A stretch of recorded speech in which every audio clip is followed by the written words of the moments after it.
গত ভিডিওতে আমি নাউন নিয়ে বিস্তারিত আলোচনা করেছিলাম। আজকের এই ভিডিওতে আমি নাউনের এই অংশ জেন্ডার নিয়ে বিস্তারিত আলোচনা করব। জেন্ডার শব্দের অর্থ হচ্ছে লিঙ্গ। লিঙ্গ প্রধানত 4 প্রকার, তথা জেন্ডার প্রধানত 4 প্রকার, তথা ম্যাসকুলিন, ফেমিনিন, কমন এবং নিচার। ম্যাসকুলিন মানে হচ্ছে পুংলিঙ্গ, ফেমিনিন মানে হচ্ছে স্ত্রীলিঙ্গ, কমন মানে হচ্ছে সাধারণ লিঙ্গ এবং নিচার মানে হচ্ছে কৃতলিঙ্গ। তো ম্যাসকুলিন লিঙ্গ হচ্ছে যে সকল ওয়ার্ড দ্বারা আপনার পুরুষবাচক শব্দ পুরুষদের বোঝায় তাকে ম্যাসকুলিন বলে। ফেমিনিন হচ্ছে যে সমস্ত ওয়ার্ড দ্বারা স্ত্রীবাচক শব্দ বোঝানো হয় তাকে ফেমিনিন বলে। আর কমন হচ্ছে যে সমস্ত ওয়ার্ড দ্বারা ম্যাসকুলিন ফেমিনিন উভয়কে বোঝায় তাকে কমন জেন্ডার বলে। এবং নিচের জেন্ডার হচ্ছে যে সমস্ত ওয়ার্ড দ্বারা কোনো অচেতন পদার্থকে বোঝায় তাকে নিচের জেন্ডার বলে। নিচের জেন্ডার বলে। তো আমরা আজকে একটু এটা নিয়ে বিস্তারিত আলোচনা করব। তো প্রথম হচ্ছে প্রাইমারি বা অর্থাৎ প্রাথমিক আলোচনা, যেটা হচ্ছে আমরা জানি যখন ম্যাসকুলিনে বয় বসে যখন এটা হচ্ছে বাচ্চা ছেলেকে বোঝাবে, ছেলে বাচ্চা বয়, তারপর আমরা ফেমিনিন করবো তখন আমরা যাবো হচ্ছে গার্ল অর্থাৎ মেয়ে বাচ্চা। তো যেহেতু এটা ফেমিনিন, এটা আমাদের যেটা এখানে আপনার ছেলে বাচ্চাকে বয় বোঝানো আছে, সেহেতু এখানে ফেমিনিন হিসেবে এখানে গার্ল বা মেয়ে বাচ্চাকে বোঝায়। এটা হলো প্রথম রুলস। সেকেন্ড হচ্ছে অথর।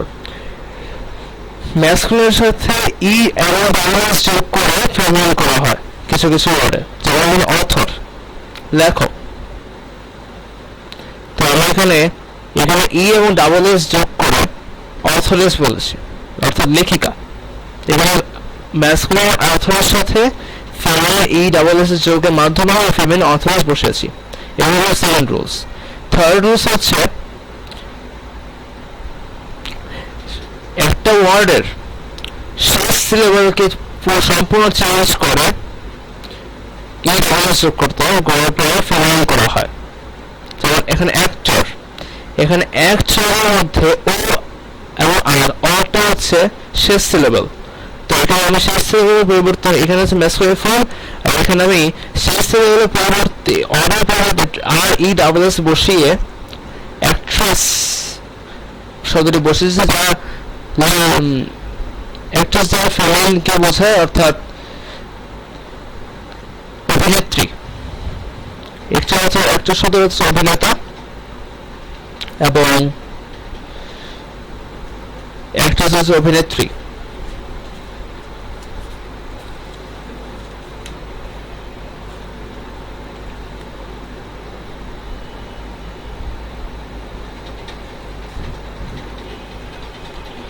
এর পরবর্তীটি হলো ম্যাসকুলিনের সাথে অনিয়মিতভাবে ই ডাবলএস যোগ হয়ে ফেমিনিন হতে পারে, যেমন অ্যাবট। অ্যাবট শব্দ হচ্ছে মঠকর্তা। তো এই হিসাবে আমি অনিয়মিতভাবে ই ডাবলএস বসিয়ে অ্যাবটেস করেছি, যা ফেমিনিন জেন্ডার অন্তর্ভুক্ত।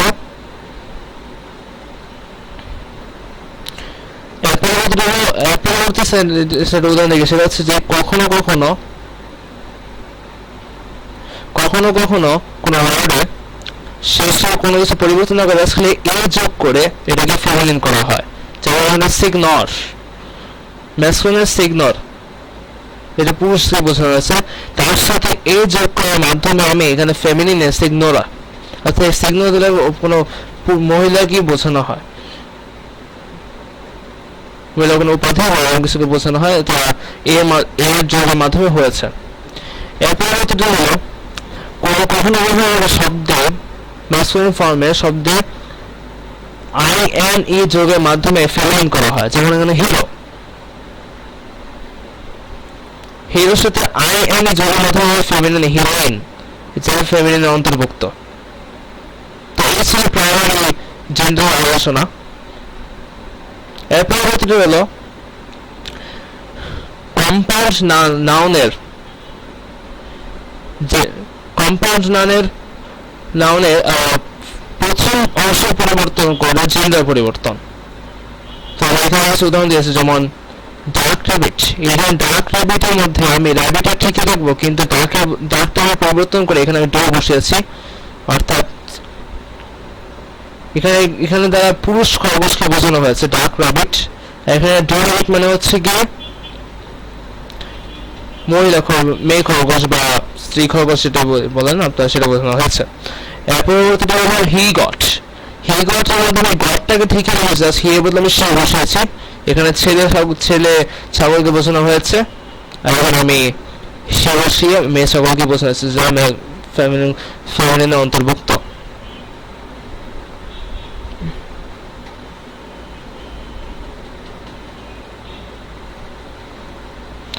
এরপর হচ্ছে বুল কাফ।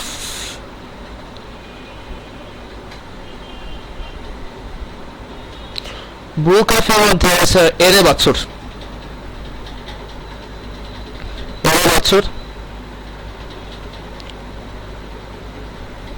তো এখানে আমি বুল কাফে যখন আমি তখন আমি এই কাফটা ঠিক রেখেছি, জাস্ট এখানে বুলের বদলে আমি কাফ বসেছি, যা ফেমিনিনের অন্তর্ভুক্ত। অর্থাৎ বুল কাফ হচ্ছে এরে বাছুর, কাফ হচ্ছে বকনা বাছুর, যা ফেমিনিনের অন্তর্ভুক্ত। বুল কাফ হচ্ছে ম্যাসকুলিনের অন্তর্ভুক্ত।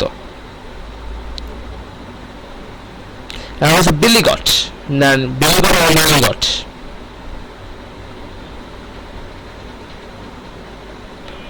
বিলি গট হচ্ছে পাঠা। এর মধ্যে আমি বিলিকে বিলি গটের মধ্যে প্রথম অংশ পরিবর্তন করে আমি এখানে বিলি গটে ন্যানি বসেছি, যা যার কারণে ওয়ার্ডটি একটা ফ্যামিলিতে অন্তর্ভুক্ত হয়েছে, যা কোনো স্ত্রীবাচক শব্দে পরিণত হয়েছে, যা ফ্যামিলিতে অন্তর্ভুক্ত। আমি এইভাবে তো এইভাবে ফার্স্ট পার্ট পরিবর্তন করে ম্যাসকুলিন থেকে ফেমিনিনে নিতে পারি। ঠিক আছে, ফার্স্ট পার্টে বিস্তারিত আলোচনা। এরপর আমরা সেকেন্ড পার্ট পরিবর্তন করে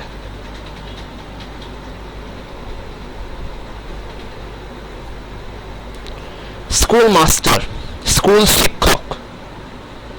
এখানে আমরা সেকেন্ড পার্টে মাস্টারটি পরিবর্তন করে মিস্ট্রেস বসিয়েছি, যার কারণে এখানে শব্দটি দেখা যাচ্ছে স্কুল মিস্ট্রেস, অর্থাৎ স্কুল শিক্ষিকা। এর পরবর্তীটা হলো ওয়াশারম্যান, পুরুষ ধোপা। এখানে আমি ম্যান, এই সেকেন্ড পার্ট অর্থাৎ ম্যানটাকে পরিবর্তন করে ওমেন বসিয়েছি, যার কারণে দাঁড়িয়েছে মহিলা ধোপা।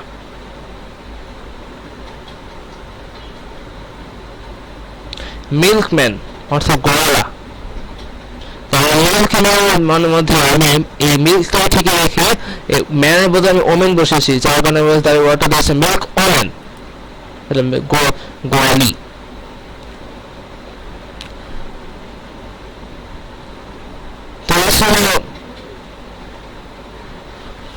ফেমিনিন পার্টের কম্পাউন্ড সেকেন্ড পার্ট পরিবর্তন করে ম্যাসকুলিন থেকে ফেমিনিনে নেওয়ার রুলস এবং তার উদাহরণ। পরবর্তী হচ্ছে কমন জেন্ডার। কমন জেন্ডার বলতে সেটা হচ্ছে যে আপনার স্ত্রী এবং পুরুষ উভয়কে বোঝায়, তাকে কমন জেন্ডার বলে। যেমন আমি এখানে উদাহরণ দিয়েছি মেল টিচার বলতে একমাত্র পুরুষ শিক্ষককে বোঝানো হয়। আবার ফিমেল টিচার বলতে মহিলা শিক্ষিকাকে বোঝানো হয়। আর টিচার বলতে শিক্ষক শিক্ষিকা উভয়কে বোঝায়। তো টিচার হচ্ছে কমন জেন্ডার। এরপর হচ্ছে ফাদার বলতে বাবা, পুরুষবাচক শব্দ। এরপর হচ্ছে মাদার বলতে মা, স্ত্রীবাচক শব্দ। এরপর হলো প্যারেন্ট বলতে মা বাবা উভয়কে বোঝায়, যেহেতু এটা উভয়কে বোঝায় সেহেতু এটা কমন জেন্ডার। তো প্যারেন্ট, এখানে বাবা মা ছাড়া ছেলে, অর্থাৎ এখানে এতিম ছেলেকে বোঝানো হয়েছে। তারপর সেকেন্ড গার্ল উইদাউট প্যারেন্ট, আচ্ছা মেয়ে বাবা মা ছাড়া, আচ্ছা এতিম মেয়েকে বোঝানো হয়েছে। অরফান অথবা এতিম, এই অরফান শব্দটি মেয়ে এবং ছেলে উভয় ক্ষেত্রে প্রযোজ্য, যেহেতু এটা উভয় ক্ষেত্রে প্রযোজ্য সেহেতু এটা কমন জেন্ডার।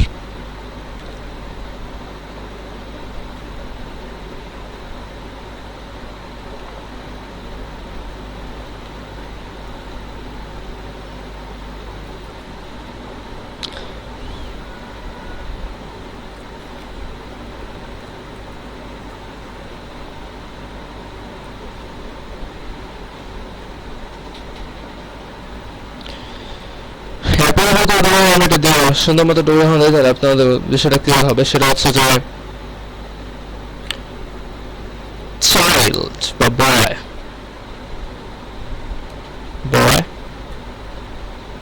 অথবা সান, গার্ল অথবা ডটার,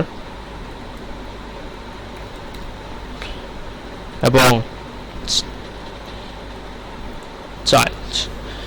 এখানে একটা জিনিস খেয়াল করা হয়েছে, বাংলা সান বলতে একমাত্র পুরুষ সন্তানকে বোঝানো হয় যা ম্যাসকুলিনের অন্তর্ভুক্ত, আবার গার্ল অথবা ডটার বলতে একমাত্র মেয়ে সন্তানকে বোঝানো হয় যা ফেমিনিনের অন্তর্ভুক্ত। কিন্তু চাইল্ড এখানে মেয়ে এবং ছেলে উভয়কে বোঝানো হয়, যেহেতু এটা উভয়কে বোঝানো হয় সেহেতু এটা কমন জেন্ডারের অন্তর্ভুক্ত। তো এই ছিল কমন জেন্ডারের বিস্তারিত আলোচনা তার উদাহরণ। এরপরে বলতে নিউট্রাল জেন্ডার। নিউট্রাল জেন্ডার হচ্ছে যে সমস্ত ওয়ার্ড দ্বারা কোনো অচেতন পদার্থকে বোঝায় তাকে নিউট্রাল জেন্ডার বলে। অচেতন বলে তার কোনো প্রাণ নেই, কিছু নেই, জড় বস্তু বলতে গেলে। তো এখানে নিউট্রাল জেন্ডার হিসেবে দেখছি বুক, পেন এক্সেট্রা। এখানে বুক বই, বইয়ের কোনো প্রাণ নেই, এটা অচেতন পদার্থ। আবার কলম, পেন কলম, এখানে কলমের কোনো প্রাণ নেই, তা নড়তে পারে না, এটা অচেতন পদার্থ। তো এই ছিল নিউট্রাল জেন্ডারের সংজ্ঞাগত উদাহরণস্বরূপ। তো এই ছিল জেন্ডারের সংজ্ঞা সমূহ এবং তার বিস্তারিত আলোচনা। যদি ভিডিওটি ভালো লেগে থাকে অবশ্যই লাইক দেবেন, শেয়ার করবেন এবং আমাদের চ্যানেল সাবস্ক্রাইব করবেন।